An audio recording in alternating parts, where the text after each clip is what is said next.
So hello students केमिति अछंती समस्ते आशा करूँ समस्त प्रिपरेशन बहुत भल भाव चलती आज आम 2000 ख्रीटाब्द पर्यंत स्वाधीनता परवर्ती भारतर एमसीक्यू डिस्कसन करवा एथिरे आम गोटे क्वेश्चन को बेस करके दु तीन टा क्वेश्चन जदि हो पारे रिकॉल करने को चेष्टा करवा माने रिवाइज करने को चेष्टा करवा तो ठीक अच्छे आरंभ करवा आउ एटा मु नेछि गवर्नमेंट रो परीक्षा दर्पण रो क्वेश्चन किंतु आशा करूछि एथिरो ही बहुत क्वेश्चन आसे कारण मेन क्वेश्चन एथिरे देछि जो जगह रिपीटेडली आसुछि एग्जाम रे एटा गवर्नमेंट रो क्वेश्चन तो हमें ट्रस्ट करि परिबा आउ बेले बेले मु गोटे क्वेश्चन रो ता पाखा पाखी आउ दि चारटा क्वेश्चन को मध्य डिस्कशन करि देबी तो केही मध्य स्किप करंतु नाही कारण स्किप कले विषय कौन वस्तु तुम जानी परिबा नाही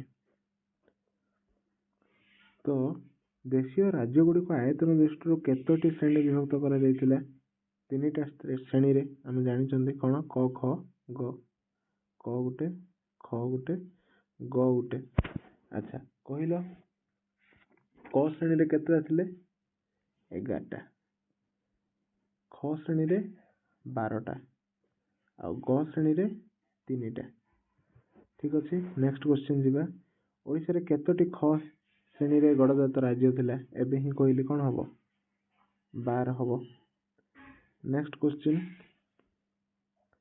गणजात राज्य मानकर रास्ता राजप्रसाद प्रभृति निर्माण पई राजा माने प्रजा माने बिना पारिश्रमिक रे करूथबा श्रमदान माने बिना पैसा रे करूथबा काम कोन कह जाउथला बेठी कोन कह जाउथला बेठी प्रथमे केउ गणजात राज्यर प्रजा विद्रोह आरंभ करथिले एटा समस्त जानच ढेंकानाल जोटा कि ढेंकानाल 1922 रे आरंभ होइथिला तापरे नीलगिरी रे आरंभ होला 1928 रे तापरे 1930 रे आरंभ होला बौद्ध रे ठीक अछि 32 रे हेतिला माने 1932 रे हेतिला तालचेर रो प्रजा आंदोलन ठीक अछि नेक्स्ट क्वेश्चन को जीवा 1939 रे केउ राज्य रे प्रजामंडल आंदोलन आरंभ होइतिला 1939 रे पचारला कोन हबा आंसर बौद्ध गांगपुर रणपुर तालचेर तो आंसर हबो तालचेर 1938 रे गठित ओडिशा गणजात तदंत कमिटी एटी पचारला तदंत कमिटी रो अध्यक्ष किए थिले आंसर हबो 6 ख हरकृष्ण महाताब आ गुडे कमिटी हितला की कमिटी सॉरी कमिटी न सम्मेलनी 1931 जून 20 रे हितला हैला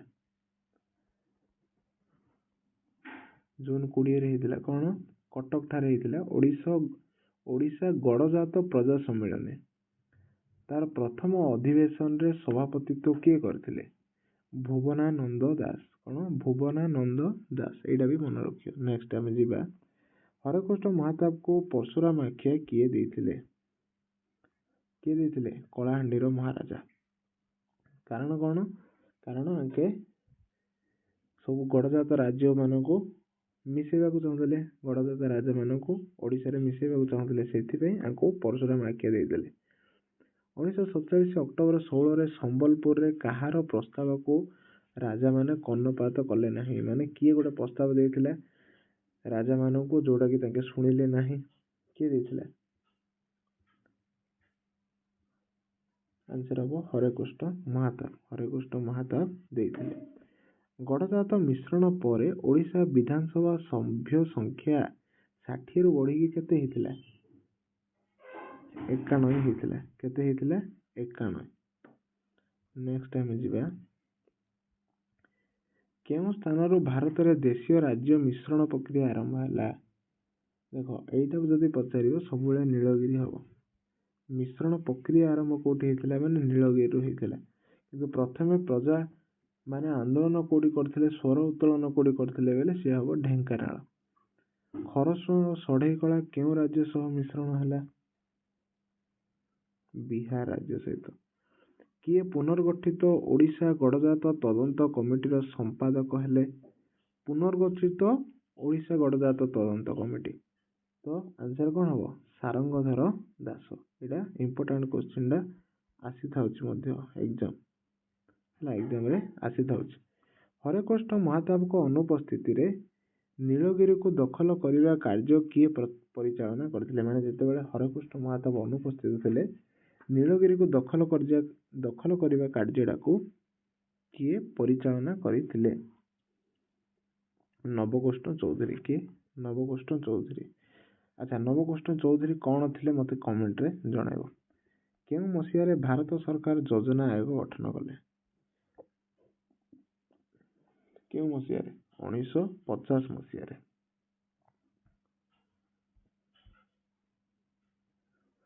ଭାରତ ସ୍ୱାଧୀନତା ପରେ ଯୋଜନା ଆୟୋଗର କିଏ ଚେୟାରମ୍ୟାନ୍ ହେଲେ? ଚେୟାରମ୍ୟାନ୍ କିଏ ହେଲେ? ପ୍ରଧାନମନ୍ତ୍ରୀ ହେଲେ। ଭାରତର ସ୍ୱାଧୀନତା ପରେ ଯୋଜନା ଆୟୋଗ ହେଲା ତ ଚେୟାରମ୍ୟାନ୍ କିଏ ହେଲେ? ପ୍ରଧାନମନ୍ତ୍ରୀ। କେଉଁ ମସିହାରେ ଜାତୀୟ ଉନ୍ନୟନ ପରିଷଦ ପ୍ରତିଷ୍ଠା କରାଗଲା? ଜାତୀୟ ଉନ୍ନୟନ ପରିଷଦ ପ୍ରତିଷ୍ଠା କେବେ ହେଲା? 1952। ତାପରେ ଏବେ ଯିବା ପଞ୍ଚବାର୍ଷିକ ଯୋଜନାର କିଛି କ୍ୱେଶ୍ଚିନ୍କୁ। ଦ୍ୱିତୀୟ ପଞ୍ଚବାର୍ଷିକ ଯୋଜନାର ରୂପରେଖ କେଉଁ ଅର୍ଥନୀତିଜ୍ଞ ପ୍ରସ୍ତୁତ କରିଥିଲେ? ଭେରି ଭେରି ଇମ୍ପୋର୍ଟାଣ୍ଟ କ୍ୱେଶ୍ଚିନ୍ଟା ଏଇଟା। ଭେରି ଭେରି ଇମ୍ପୋର୍ଟାଣ୍ଟ କ୍ୱେଶ୍ଚିନ୍ ହେଲା। କିଏ କୁହ? ଆନ୍ସର କ'ଣ ହବ? ପିସି ମାହାଲନୋବିସ୍। ମାନେ ଏଇ କ୍ୱେଶ୍ଚିନ୍ଟା ବଡ଼ ବଡ଼ କମ୍ପିଟିଟିଭ୍ ଏକ୍ଜାମ୍ରେ ବି ପଚାରିଥାଉଛି। ଦ୍ୱିତୀୟ ପଞ୍ଚବାର୍ଷିକ ଯୋଜନାର ରୂପରେଖ କେଉଁ ଅର୍ଥନୀତିଜ୍ଞ ପ୍ରସ୍ତୁତ କରିଥିଲେ? ପିସି ମାହାଲନୋବିସ୍। ନେକ୍ସଟ କ୍ୱେଶ୍ଚିନ୍କୁ ଯିବା। ଭାରତୀୟ ସମାଜରେ କି ପ୍ରକାର ପରିବର୍ତ୍ତନ ଆଣିବା ଦ୍ୱିତୀୟ ପଞ୍ଚବାର୍ଷିକ ଯୋଜନାର ପ୍ରଧାନ ଉଦ୍ଦେଶ୍ୟ ଥିଲା? କ'ଣ ହବ? ସମାଜବାଦୀ ବ୍ୟବସ୍ଥାର ପ୍ରଚଳନ କରିବା। କେଉଁ ସମୟ ତୃତୀୟ ପଞ୍ଚବାର୍ଷିକ ଯୋଜନାର କାର୍ଯ୍ୟକାଳ ଥିଲା? ତୃତୀୟ ପଞ୍ଚବାର୍ଷିକ ଯୋଜନା କେବେରୁ କେବେ ଯାଇ ଚାଲିଥିଲା? 19ର ଆନ୍ସର କ'ଣ ହବ? 1961ରୁ 1966 ହେଲା। ଚତୁର୍ଥ ପଞ୍ଚବାର୍ଷିକ ଯୋଜନାର ମୁଖ୍ୟ ଉଦ୍ଦେଶ୍ୟ କ'ଣ ଥିଲା? କୃଷିଜାତ ଦ୍ରବ୍ୟର ଅଧିକ ଉତ୍ପାଦନ ଥିଲା ତାର ଲକ୍ଷ୍ୟ। ଯଦି ଆମେ ପଞ୍ଚବାର୍ଷିକ ଯୋଜନା ଆଡ଼କୁ ଟିକେ ଦେଖିବା, ପ୍ରଥମ ପଞ୍ଚବାର୍ଷିକ ଯୋଜନା କେବେ ଆରମ୍ଭ ହୋଇଥିଲା? ନା 1951ରୁ କେବେ? 5 ବର୍ଷ 56 ହେଲା। ତାପରେ ତ ଆମେ ପଢ଼ିଲେ ଯେ 1952 ଅଗଷ୍ଟ 6ରେ ଜାତୀୟ ଉନ୍ନୟନ ପରିଷଦ ହେଲା। ନେକ୍ସଟ ଆଚ୍ଛା, ଦ୍ୱିତୀୟ ପଞ୍ଚବାର୍ଷିକ ଯୋଜନା କେବେ ହେଲା? ଦେଖ ଭଲସେ ମୁଁ ଲେଖି ଦେଉଛି। ଫାର୍ଷ୍ଟଟା ହେଲା 1951ରୁ 1956। ସେକେଣ୍ଡଟା କେବେ ହେଲା? 1956ରୁ 1961। ସେମିତି ତୃତୀୟ କେବେ ହେଲା? 1961ରୁ 1966।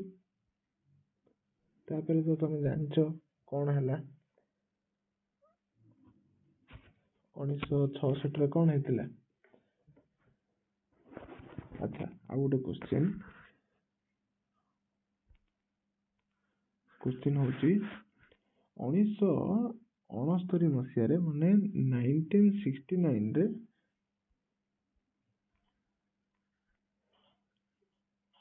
କେତୋଟି ବ୍ୟାଙ୍କକୁ ଜାତୀୟକରଣ କରାଯାଇଥିଲା? କେତୋଟି? 14ଟି ବ୍ୟାଙ୍କକୁ। 14ଟି ବ୍ୟାଙ୍କକୁ ଜାତୀୟକରଣ କରାଯାଇଥିଲା ହେଲା। ଆଉ ବ୍ୟାଙ୍କ ଆଉ ଅନ୍ୟାନ୍ୟ ଋଣ ପ୍ରଦାନ କରିବା ସଂସ୍ଥା ଗୁଡ଼ିକ ମଧ୍ୟ ଏହା ମାନେ ଯୋଜନାର ନିକଟତର ହେଇଥିଲେ। ଏଇଟା ଚତୁର୍ଥ ପଞ୍ଚବାର୍ଷିକ ଯୋଜନାର ଅନ୍ତର୍ଭୁକ୍ତ ହେଉଛି ହେଲା। ଆଚ୍ଛା, ଚତୁର୍ଥ ପଞ୍ଚବାର୍ଷିକ ଯୋଜନା କେବେରୁ କେବେ ଚାଲିଥିଲା ସେଇଟା ବି ଟିକେ ଦେଖିଦେବା। କେବେ?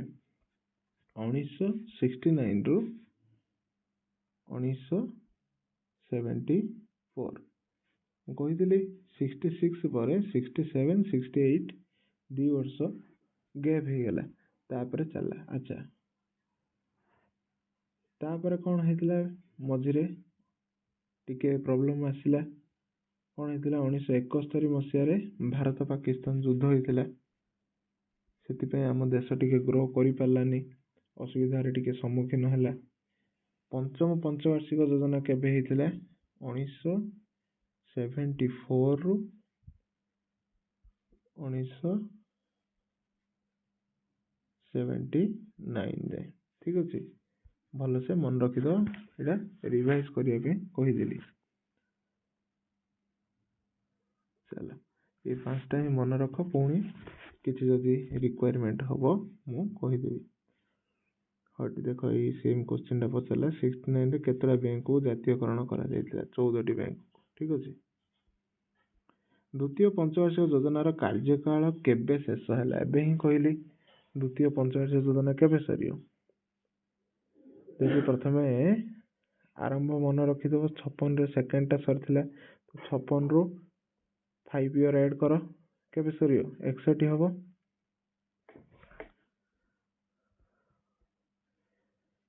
ଜାତୀୟ ଆୟର କେତେ ଅଭିବୃଦ୍ଧି ତୃତୀୟ ପଞ୍ଚବାର୍ଷିକ ଯୋଜନାର ଲକ୍ଷ୍ୟ। ଆଚ୍ଛା, ତୃତୀୟ ପଞ୍ଚବାର୍ଷିକ ଯୋଜନାର ଜାତୀୟ ଆୟର ଅଭିବୃଦ୍ଧି କେତେ ଲକ୍ଷ୍ୟ ଥିଲା, ତ ଆନ୍ସର କ'ଣ ହବ, 5%। ଏଇଟା ଇମ୍ପୋର୍ଟାଣ୍ଟଟା ମନେ ରଖିବ। ତୃତୀୟ ପଞ୍ଚବାର୍ଷିକ ଯୋଜନାରେ ଜାତୀୟ ଆୟର ଅଭିବୃଦ୍ଧି 5%କୁ ଲକ୍ଷ୍ୟ ରଖାଯାଇଥିଲା। ମାନେ ଯେତେ ଜାତୀୟ ଆୟ ଥିଲା ସେଇ ଯୋଜନାରେ କ'ଣ 5% ଇନକ୍ରିଜ ହବ ବୋଲି ଲକ୍ଷ୍ୟ ରଖାଯାଇଥିଲା। ତାପରେ କେବେ ଭାରତରେ ଏକ ନୂଆ ଶିଳ୍ପ ନୀତି ଘୋଷିତ ହେଇଥିଲା, କେବେ ଶିଳ୍ପ ନୀତି ଘୋଷିତ ହେଲା, 1956 ମସିହାରେ। ସମନ୍ୱିତ ଗ୍ରାମ ଉନ୍ନୟନ ଯୋଜନା କେବେ ଆରମ୍ଭ ହେଲା, 1978ରେ ହେଇଥିଲା। ଏଇଟା ବି ଇମ୍ପୋର୍ଟାଣ୍ଟ କ୍ୱେଶ୍ଚିନ୍ଟା ମନେ ରଖିବ, ସମନ୍ୱିତ ଗ୍ରାମ ଉନ୍ନୟନ ଯୋଜନା। ତାପରେ ସହରାଞ୍ଚଳରେ ବସବାସ କରୁଥିବା ଯୁବକ ଓ ଯୁବତୀଙ୍କର କର୍ମସଂସ୍ଥାନ ପାଇଁ ଆରମ୍ଭ କରାଯାଇଥିବା ଯୋଜନାଟିର ନାମ କ'ଣ। ସହରାଞ୍ଚଳରେ କାମ କରୁଥିବା ଯୁବକ ଯୁବତୀ ପାଇଁ କ'ଣ ହବ, ସ୍ୱର୍ଣ୍ଣ ଜୟନ୍ତୀ ସହରୀ ରୋଜଗାର ଯୋଜନା। ଏଥିରେ ସହରୀ ୱାର୍ଡ ବି ଅଛି ହେଲା, ସହରାଞ୍ଚଳ, ଏଥିରେ ସହର ବି ଅଛି, ସହରୀ ରୋଜଗାର ଯୋଜନା ହେଲା, ମନେ ରଖିପାରିବ ସହଜରେ। ତାପରେ ତୁମକୁ ତ ଅପସନ୍ ମିଳୁଛି, ଲେଖିବାକୁ ପଡ଼ିବନି, କେବଳ ମାର୍କ କରିବାକୁ ପଡ଼ିବ ହେଲା। ତାପରେ ଗରିବ ଲୋକଙ୍କ ନିକଟରେ ଖାଦ୍ୟ ନିରାପତ୍ତା ନିଶ୍ଚିତ କରିବା ପାଇଁ କେଉଁ ଯୋଜନା ହୋଇଥିଲା, ଅନ୍ତୋଦୟ ଅନ୍ନ ଯୋଜନା ହେଇଥିଲା। ସ୍ୱାଧୀନତା ପରେ ପରେ ଭାରତୀୟ ଅର୍ଥନୀତିର ମୂଳ ମନ୍ତ୍ର କ'ଣ ଥିଲା, କ'ଣ ଥିଲା, ବିମୁକ୍ତ ଓ ଅବାଧ ଅର୍ଥନୀତି। ମୁଁ ଏଇଟା କହିଦେଲି, ମିଶ୍ରିତ ଓ ନିୟନ୍ତ୍ରିତ ଅର୍ଥନୀତି ହେଲା। ସ୍ୱାଧୀନତା ପରେ ଭାରତୀୟ ଅର୍ଥନୀତିର ମୂଳମନ୍ତ୍ର କ'ଣ ଥିଲା, ମିଶ୍ରିତ ଓ ନିୟନ୍ତ୍ରିତ ଅର୍ଥନୀତି। ସ୍ୱାଧୀନତା ପରେ ଦେଶର ପ୍ରଚଳିତ ମିଶ୍ରିତ ଅର୍ଥନୀତି ପରିବର୍ତ୍ତେ କେଉଁ ଅର୍ଥନୀତି ଅବଲମ୍ବନ କରାଗଲା, ଏଇଠି ଆନ୍ସର ହେବ ବିମୁକ୍ତ ଓ ଅବାଧ ଅର୍ଥନୀତି ହେଲା, କନଫ୍ୟୁଜ ହବନି। ସ୍ୱାଧୀନତା ପରେ ଭାରତୀୟ ଅର୍ଥନୀତିର ମୂଳ ମନ୍ତ୍ର ପଚାରିଲେ ମିଶ୍ରିତ ଓ ନିୟନ୍ତ୍ରିତ ଅର୍ଥନୀତି। ପ୍ରଚଳିତ ମିଶ୍ରିତ ଅର୍ଥନୀତି ପରିବର୍ତ୍ତେ କେଉଁ ଅର୍ଥନୀତି ଅବଲମ୍ବନ କରାଗଲା, ମାନେ ବିମୁକ୍ତ ଓ ଅବାଧ ଅର୍ଥନୀତି। ନେକ୍ସଟ ଆମେ ଯିବା, ଭାରତର ସର୍ବବୃହତ ଆଣବିକ ଗବେଷଣା କେନ୍ଦ୍ର କେଉଁଠାରେ ଅବସ୍ଥିତ, ସେଇଟା ହେବ ଟମ୍ବେ। 1984 ମସିହାରେ କେଉଁଠାରେ ଏକ ଉନ୍ନତ ବୈଷୟିକ ଜ୍ଞାନ କେନ୍ଦ୍ର ପ୍ରତିଷ୍ଠା କରାଯାଇଛି ବା ପ୍ରତିଷ୍ଠା ହୋଇଛି, ଆନ୍ସର ହେବ ଇନ୍ଦୋର। ଭାରତର ପ୍ରଥମ ପରମାଣୁ ବୋମା ବିସ୍ଫୋରଣ ପରୀକ୍ଷା କେବେ ହେଇଥିଲା, ପ୍ରଥମ ପରମାଣୁ ବୋମା ବିସ୍ଫୋରଣ 1947 ମେ 18।